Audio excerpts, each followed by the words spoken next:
Hi, I'd like to post this video just as a bit of an announcement and a bit of a sharing and a bit of a thank you. Um, I have been consistently writing, many of you will know, and I am really overwhelmed by the kind of attention that you've given, but also to the comments and the feedback and the generation of discussions that has happened around my writing, especially some of my recent posts.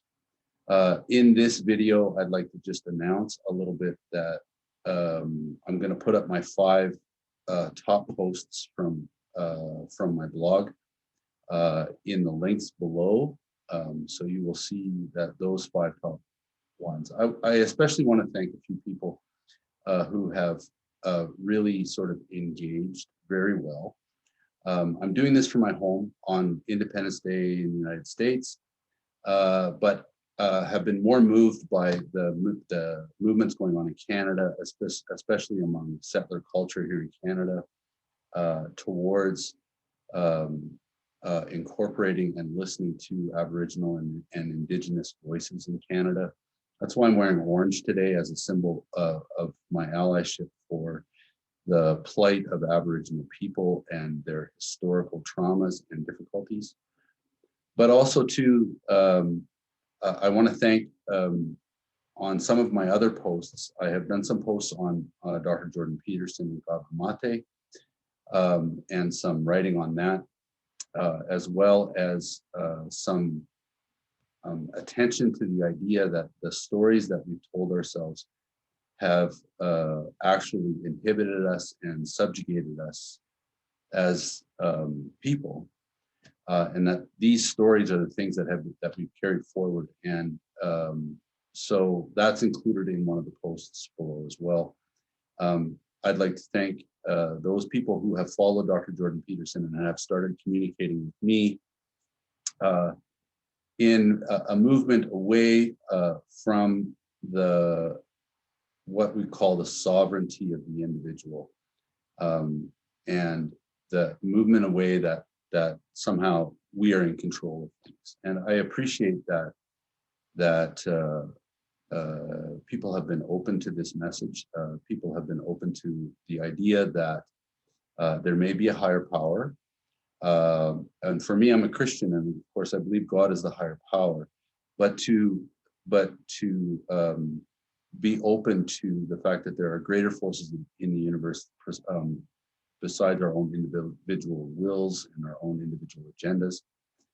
And I also would really like to thank the invitations from a couple of magazines to write for them, especially the fact that have been trying out sports writing, especially writing about basketball, and some of that has caught attention.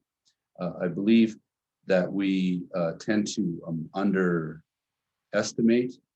the ability of sports fans to really deeply engage with our spiritual world and our spiritual reality. And I've been writing about basketball, but I believe that this underlying awareness runs deep, and it runs widespread throughout our world and our community and our communities.